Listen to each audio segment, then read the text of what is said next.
بسم اللہ الرحمن الرحیم، السلام علیکم۔ سیاست ٹو نائٹ کے آج کے پروگرام کے ساتھ میں ہوں شمائلہ چودھری۔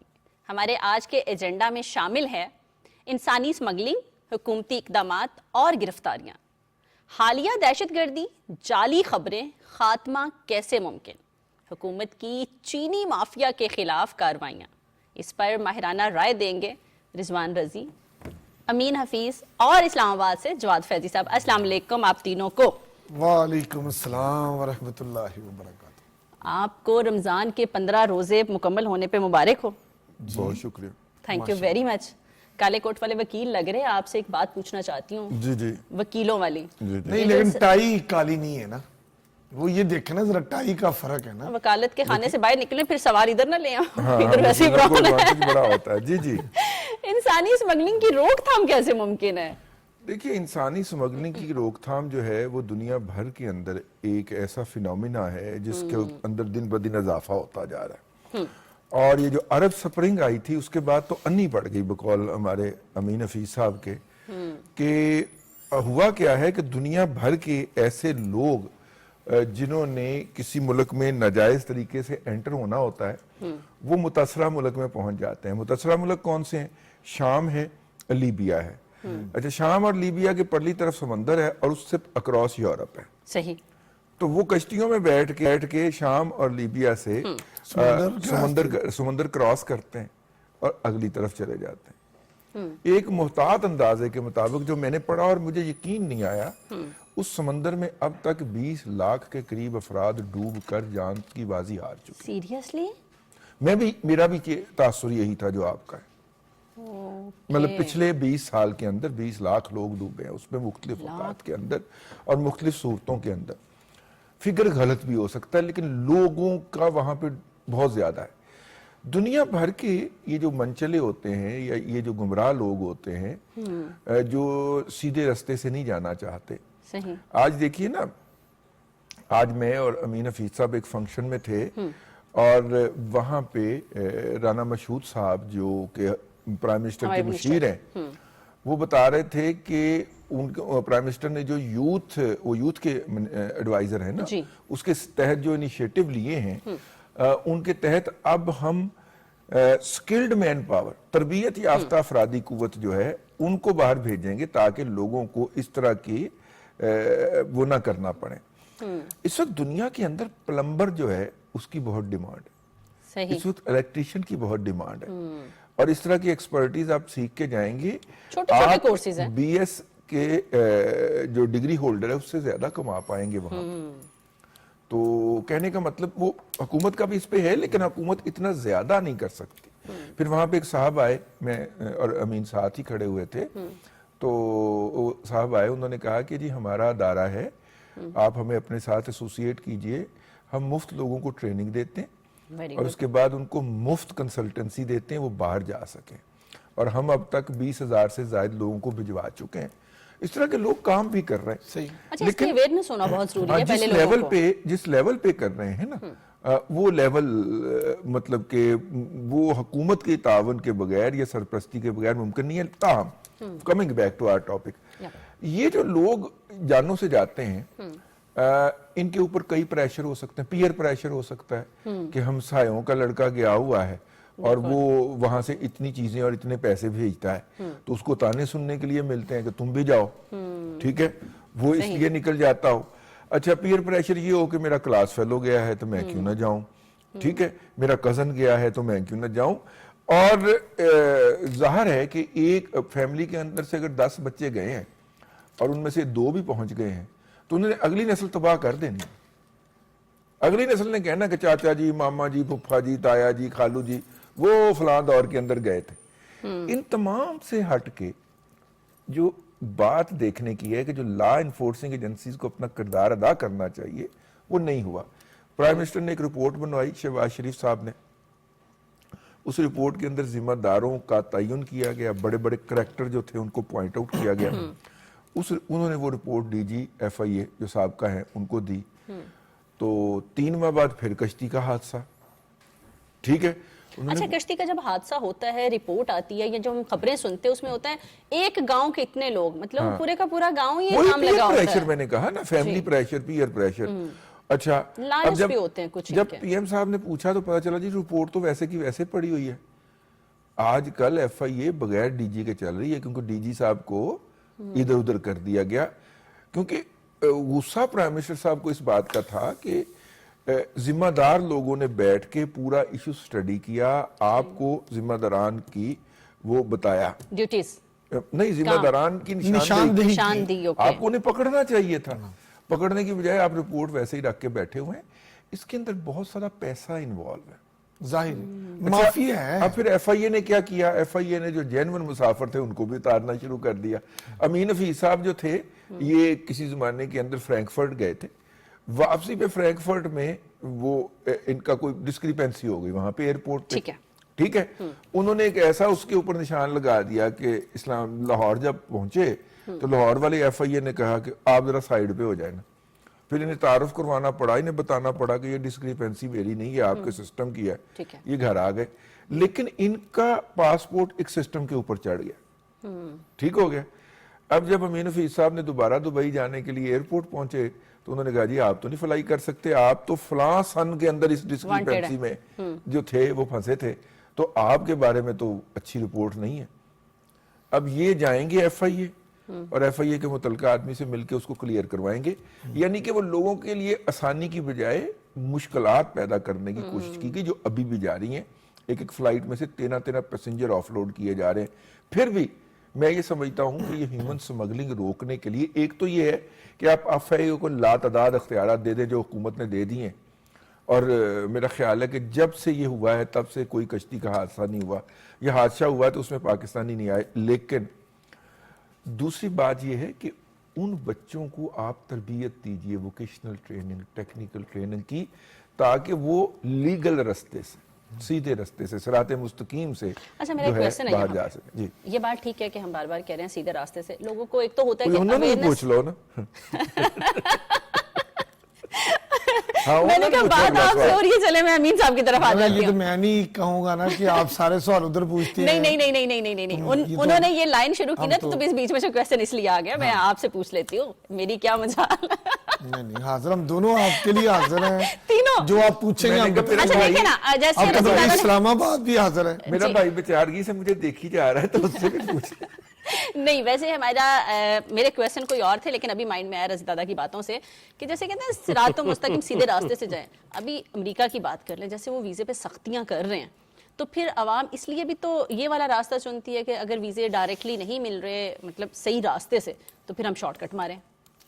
دیکھیں شمائلہ, جو یہ بات ہے نا کہ ویزے صحیح طرح سے نہیں ملتے, آسانی سے نہیں ملتے, پابندیاں لگ جاتی ہیں, کوئی وجہ پابندیاں لگ جاتی ہیں, اور مختلف ہر ملک کی اپنی پالیسی ہوتی ہے, اور اس پالیسی کے تحت ہی اس نے ویزا جاری کرنا ہوتا ہے اور کسی بھی شخص کو اپنے ملک میں انٹرٹین کرنا ہوتا ہے. یہ کوئی نئی بات نہیں ہے, یہ ازل سے ہوتا آ رہا ہے. یہ جس کو کہتے ہیں نا پلیٹ میں حلوہ رکھ کے, گلاب جامن رکھ کے آسانی سے غیر ملک میں جانا, یہ کبھی بھی آسان نہیں رہا.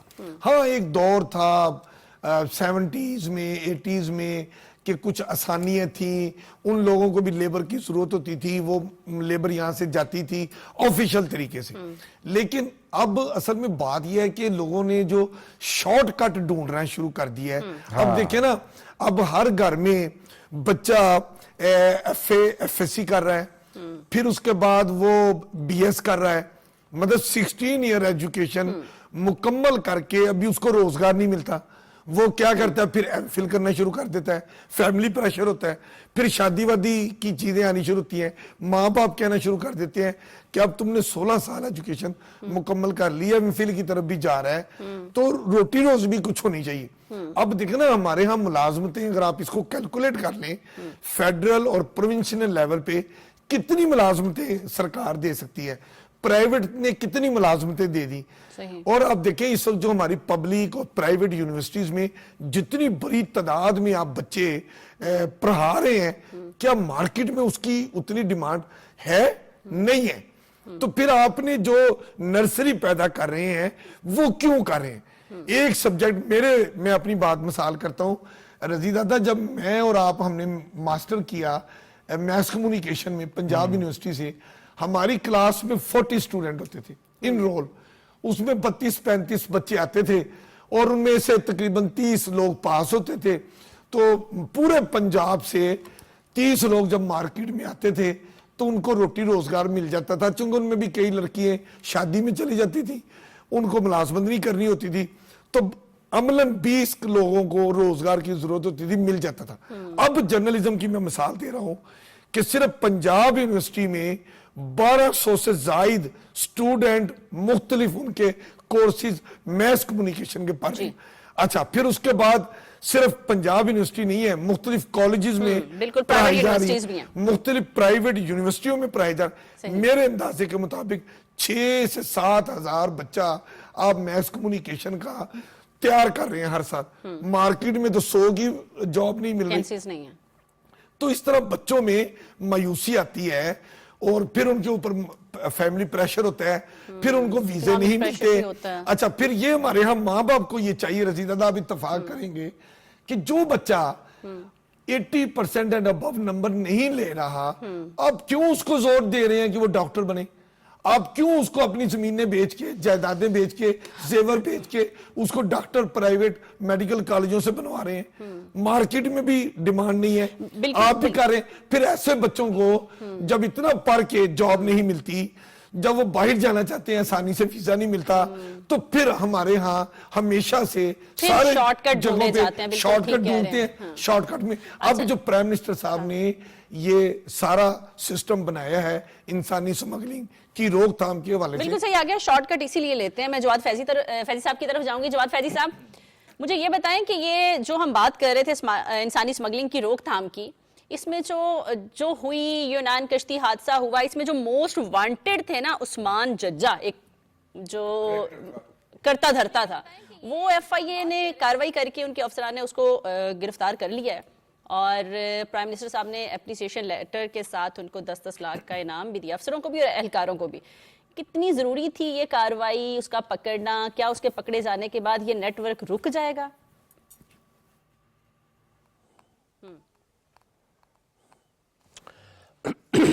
بہت شکریہ آپ کا. گلا خراب ہے, روزے بھی ہیں, پانی بھی نہیں ہے میرے پاس, لیکن میں جو عرض کرنا چاہوں گا اس کو ذرا غور سے سنیے گا. 2-3 باتیں ہوئی. ایک تو پہلی بات یہ کہ جس گینگ کے سربراہ کو پکڑا گیا وہ انتہائی ضروری تھا, جس کی وجہ سے پوری دنیا کے اندر ہماری بدنامی ہو رہی تھی, ہمارے لیے جگہ سائی ہو رہی تھی. ابھی رضوان رضی صاحب نے یہ بات کہی اور میں بالکل اس کا مکمل طور پہ, میں 12 سال بیرون ملک رہا ہوں اور میں یہی کہہ کے وہاں سے کالم لکھتا رہا, خبریں بیچتا رہا, بارہا دفعہ پروگرامز میں کہتا رہا کہ ووکیشنل ٹریننگ بہت ضروری ہے.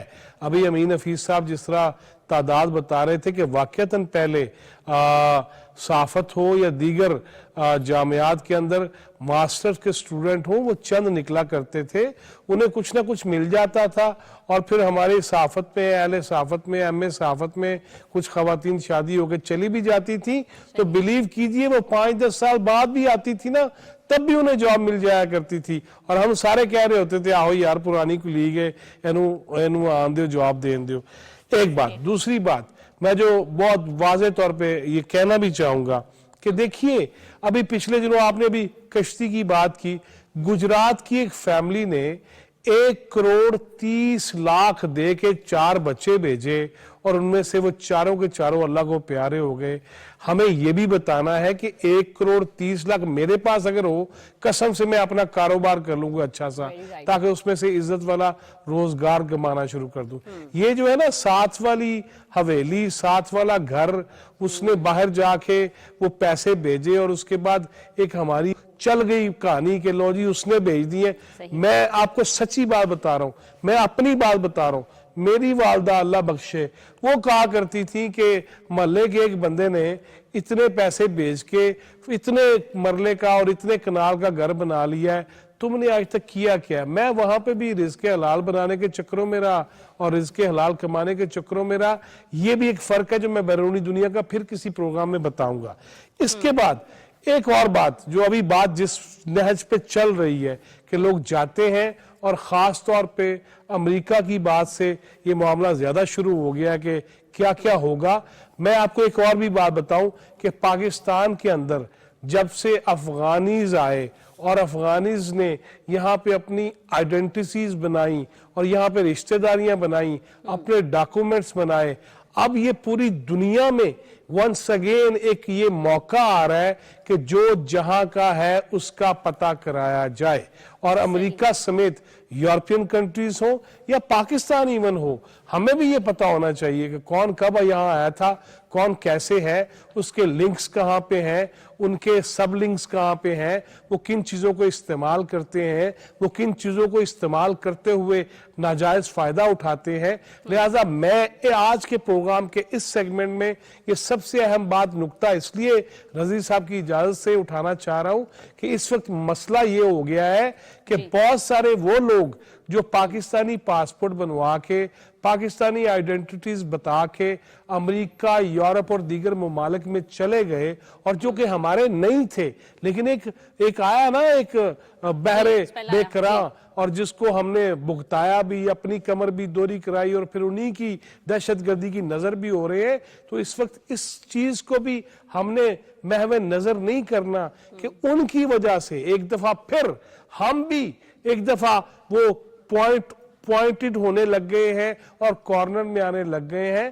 لہٰذا یہ ایک بہت بڑا مسئلہ ہے, میرا خیال ہے اس پہ بڑی تفصیل سے بات چاہیے. اور میں خود یہ بتا رہا ہوں کہ میں خود کاؤنسلنگ کرتا رہا, میں خود وہاں پہ سارے کیسز دیکھتا رہا, امریکہ کینیڈا کے اندر بیٹھ کے 12 سال. ایسا جھوٹ پاکستان کے نام پہ وہاں بولا گیا, اور پاکستان کو متنازع, پاکستان کے چہرے پہ کالک خدا نہ خواستہ مرنے کی کوشش کی گئی. میں وٹنس ہوں ان چیزوں کا, اور بہت ساری عدالتوں کے اندر جا کے میں نے کینیڈین بتایا, امریکن, کہ یہ غلط کیسز ہیں, یہ پاکستان میں ایسا نہیں ہو رہا. اور میں واللہ آپ کو سچ کر بتا رہا ہوں بالکل پاکستان میں ایسے ہو نہیں رہا تھا, لیکن اب کاروائیاں شروع ہو گئی ہیں اور ان کے خلاف سخت ایکشن شروع ہو گئے. یہاں پہ لیں گے ایک چھوٹی سی بریک. اسٹے ود اس.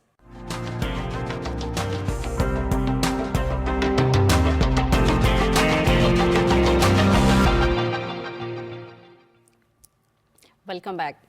رضی دادا اجازت ہو تو آپ کی طرف آ جاؤں؟ جی پلیز. اجازت ضروری ہے. پلیز. ہمارے ملک کو ایک طرف دہشت گردی کا سامنا ہے, نوشکی میں بھی ایک ایف سی کے جوانوں پہ حملہ ہوا دہشت گردی کا, شہید بھی ہوئے ہمارے جوان. دوسری طرف پروپیگنڈا ہے کہ جھوٹی خبروں کا ختم ہونے کا نام نہیں لے رہا. اب دونوں کو ساتھ نمٹنا تو بہت ضروری ہے. بالکل. اور یہ جعلی خبریں جو ہیں اس وقت میں اور امین حفیظ صاحب ایک جگہ پہ اکٹھے تھے جہاں پہ FIA سائبر کرائم ونگ کے جو ہیڈ ہیں لاہور کے, ان کے ساتھ اسی حوالے سے گفتگو ہو رہی تھی. میں ان بچوں کو جو بے احتیاطی میں آیا ہوا مواد اندھا دھند آگے شیئر کر دیتے ہیں, میں ان کی زبانی سن رہا تھا کہ ان کی فیملیز پہ کیا گزرتی ہے. میں بھی یہی پوچھنے لگی. ان کی مائیں, بہنیں, بھائی جو ہیں, آپ کو اس نظام کا پتہ نہیں ہے کہ جب آپ عدالت میں ایک اپیل کرنے کے لیے جاتے ہیں, اور پی ٹی آئی تو ماشاءاللہ ایسی پارٹی ہے کہ اس میں تو شاہ محمود قریشی کے لیے وکیل دستیاب نہیں ہوتا. پارٹی ٹائپ پارٹی کے چکر میں یہ بچے جو ہے نا غلطیاں کرتے ہیں. باقی لیڈروں کو تو چھوڑیں, یعنی آپ اندازہ فرمائیے کہ 9 مئی کے بہت سارے ملزموں کی ضمانت ہو گئی, لیکن رہائی اس لیے نہیں ہوئی کہ کوئی ان کی مچلکہ جمع کروانے کو تیار نہیں تھا. کوئی ان کا مچلکہ جو ہوتا ہے نا, جب ضمانت ہو جاتی ہے کہ اتنے مچلکے کے عوض ہم ضمانت دینے لگے ہیں, جج صاحب آرڈر میں لکھتے ہیں, تو مچلکہ پھر آپ نے جمع کرانا ہوتا ہے عدالت کے پاس. ضمانتی ہوتا ہے یا اس کی کوئی پراپرٹی ہوتی ہے, کوئی ایسٹ ہوتا ہے, موٹر سائیکل بھی ہو سکتا ہے, گاڑی بھی ہو سکتی ہے. لیکن آپ اندازہ فرمائیے کہ ان کے مچلکے نہیں تھے, اور وہ 15-20 دن سے جیل میں بیٹھے ہوئے ضمانت ہونے کے باوجود. ایسی پارٹی ہے, اس پارٹی کا مواد آپ آگے شیئر کر رہے ہیں. اللہ کے بندے, فیک نیوز, جعلی جھوٹ, بے بنیاد صحافت کا ہمیں پہلا اصول یہ پڑھایا گیا کہ کوئی ایسی بات آپ اخبار میں نہیں لکھ سکتے, ٹی وی پہ نہیں بول سکتے, جس کو آپ عدالت میں ثابت نہ کر سکیں. صحیح. ٹھیک ہے. یہاں پہ جس کو مرضی چاہیں اس کی جعلی ویڈیو بنا دیں مریم نواز شریف کی, جب چاہیں آپ جس کو مرضی گالی دے دیں, جس کا الٹا سیدھا نام کر دیں, جب چاہیں آپ جعلی آئی ڈی بنا کے اور امین حفیظ کو اور رضوان رضی کو گالیاں نکال لیں. یہ ایک روٹین بن چکا ہے. ان بچوں کو جب یہ پتا چلتا ہے کہ یہ انلیگل ہے اور اس کی سزا کم سے کم 5 سال ہے, تو پھر بہت دیر ہو چکی ہوتی ہے. بالکل. اور وہ سفر کرتے, ان کا کیریئر, میں نے کئی لوگوں کا کیریئر اٹھتے ہوئے دیکھا. میں نے پھاڑ کے لے آ کے گئے سمجھ دو, جیل کے ساتھ میرے جو 7-8 بچے وہاں پہ اور تھے, اور بچے تھے سارے, میں ان میں سب میں بزرگ تھا. وہ بچے ہیں جن کو کچھ نہیں پتا. میں نے جب ان کے انٹرویوز کرنا شروع کیے نا, تو 99% یہ کیسز تھے کہ ان کو مطلب کہ ایسے ہی ان کو احساس ہی نہیں تھا کہ وہ جو حرکت کر رہے ہیں. ہمیں یہ بھی یہ میڈیا کا فرض ہے, یہ سینسٹائز کرے ان کو احساس ہی نہیں تھا کہ انہوں نے کتنی بڑی قانون کی وائلیشن کر لی ہے. باس جی دیکھیں نا, میں نے یہ کاٹ دیا تو مجھے یہ پکڑ کے انہوں نے 16 دن سے اندر رکھا ہوا ہے. ٹھیک ہے, میں نے کہا بیٹا آپ نے گناہ کیا ہے, صحیح, اور ایک جرم کیا ہے, اس جرم کی ایک سزا ہے, اور اس سے بچنے کا ایک قانونی طریقہ کار ہے. اور اس بچے کی مطلب کہ تھوڑا سا وہ مطلب جسے کہنا چاہیے نا سلو لرنر ٹائپ کا بچہ تھا, وہ بچہ رگڑا گیا جی 5 سال کے لیے. ٹھیک ہے, اور انٹر کے اس نے بھی پیپر دینے تھے. اور اچھا, یہ ایج بھی میرا خیال ٹارگٹ کرتے ہیں کہ کس ایج کے بچے زیادہ جذباتی ہیں, ان کو یوز کریں, ان کو یوز کرتے ہیں. تو میں تھوڑے بہت پیسوں کا بھی لالچ دیتے ہیں میرا خیال. میری یہ گزارش ہے کہ جعلی خبروں کا سب سے پہلے خاتمہ والدین کو سینسٹائز کرنا ہونا چاہیے, کہ اپنے بچوں کو یہ سمجھائیں کہ بیٹا ہمارا بڑھاپا خراب نہ کر, ہم تیرے پیچھے نہیں آ سکتے. اب دیکھیے نا, ایک بندہ ہے, اس نے وہ 26 نومبر کو مطلب کہ پولیس کے اوپر وہ پھینک رہا تھا, گولے پھینک رہا تھا, نہیں گولے وہ جو آنسو گیس کے جو تھے, اور اس کے پھینکنے کے بعد جب وہ پولیس پہ گرتا تو ساتھ میں ڈانس بھی کرتا تھا, ٹھمکا بھی لگاتا تھا. اچھا, اب جناب وہ مطلب کہ پاکستان کے ایک اعلیٰ عہدیدار کو کہتا پایا جا رہا تھا کہ استعفیٰ دے دے. تو اگلے پھر استعفیٰ دینے پہنچ گئے گھر, اور ان کو گالم گلوچ کر رہا تھا. تو انہوں نے کہا ہاں بھی ہے, استعفیٰ کہاں پہ لینا ہے آپ نے, بٹھایا کس جگہ پہ بیٹھ کے لینا ہے, تو ہم آپ کو استعفیٰ دینے آئے ہیں. اب اس کی والدہ جو ہے, جو اب شور مچا رہی ہے سوشل میڈیا کے اوپر مسلسل کے, جی ان کے ساتھ ظلم ہوا ہے, بی بی وہ جو پہلے حماقت فرما رہا تھا اور مسلسل قانون کی خلاف ورزی کر رہا تھا, اس وقت آپ سوئے ہوئے تھے, آپ کو انہیں منع کرنا چاہیے تھا. اس کی طرح کے اور بھی بچے, اس وقت وہ بیبیاں جو ہوتی ہیں نا, کہنا نہیں چاہیے, مائیں انجوائے کر رہی ہوتی ہیں, ہمارا بیٹا مشہور ہو رہا ہے, فیم ہو رہا ہے. ٹھیک ہے, لیڈر نے اس کے بارے میں پوچھا کیا حال ہے تیرا بڑی, آصف اپنا کیا نام ہے رضوان, یہ جو سچی بات ہے کہ ہماری کیا ٹریننگ ہوئی جب ہم جرنلزم میں آئے. ایک تو ہم یونیورسٹی میں باقاعدہ تعلیم لی صحافت کی, پریکٹیکل لائف میں آئے تو کیا ہمیں ٹریننگ دی گئی, جو آپ نے ابھی بات بتائی کہ جو بات آپ عدالت میں ثابت نہیں کر سکتے, آپ وہ لکھ نہیں سکتے. اچھا, ہمیں یہ کہا گیا جب ہم کہتے تھے کہ نہیں ہمارے پاس اس کے لیے رضوان رضی کے خلاف میں یہ خبر لایا ہوں, یہ میرے پاس ایویڈنس, اس کی ڈاکومنٹس اس کے پاس میرے پاس موجود ہیں, تو یہ خبر دیں, دستاویزی ثبوت. پھر بھی ہمیں ہمارے ایڈیٹر کی طرف سے اور ہمارے چیف رپورٹر کی طرف سے یہ بات کہی جاتی تھی کہ آپ کے پاس خبر ہے, دستاویزی ثبوت بھی ہیں, اوکے, آپ اب بھی اس شخص کو جس کے متعلق آپ خبر دے رہے ہیں, آپ اس کو فون کریں اور اس کا موقف لیں. جو بھی وہ بات کہنا چاہتا ہے آپ کے اس الزام کی بنیاد پہ, آپ اس کو بھی منو اپنی خبر میں شامل کریں. ہماری یہ تربیت تھی. ماں باپ کو کہتے ہیں نا کہ آج جب بچے گیجٹ استعمال کر رہے ہیں, آج موبائل استعمال کر رہے ہیں, آج وہ ٹک ٹاک کے اوپر ہیں, آج وہ فیس بک, انسٹاگرام, یہ ساری گیجٹ استعمال کر رہے ہیں, پہلی بات آپ نے وہی بات کہی, ماں باپ پہلی وہاں پر استاد ہیں, ان کو اپنے بچوں پہ نظر رکھنی چاہیے کہ ان کے بچے موبائل پہ کیا کر رہے ہیں, لیپ ٹاپ کے اوپر کس سے رابطے میں ہیں, کون کون سی ایکٹیویٹی کر رہے ہیں. ماں باپ کی پہلی ضرور. جب ماں باپ وہاں پر وہی بات کہ میرا بچہ مشہور ہو رہا ہے, پیسے بھی آ رہے ہیں, یار پیسے نہیں چاہیے, پیسے جو آپ کے نصیب میں آ جائیں گے, لیکن اگر آپ ڈی ٹریک ہو جاتے ہیں تو چھوٹی عمر میں آپ کے خلاف مقدمہ درج ہو جائے, آپ گرفتار ہو جائیں, آپ کو سزا ہو جائے, تو آپ کا کیریئر ہی تباہ نہیں ہوا, آپ نے اپنے بوڑھے ماں باپ کو آپ نے رول دیا, آپ کے گھر اچھے رشتے نہیں آئیں گے, آپ کی بہنوں کے رشتوں کی بات ہوگی, کہا جائے گا کہ لڑکا وہ ہے لڑکی جس کے بھائی کو عدالت نے سزا دی ہے, یہ مجرم لوگ ہیں. ایک پوری نسل خراب ہو رہی ہے. تو رضوان رضی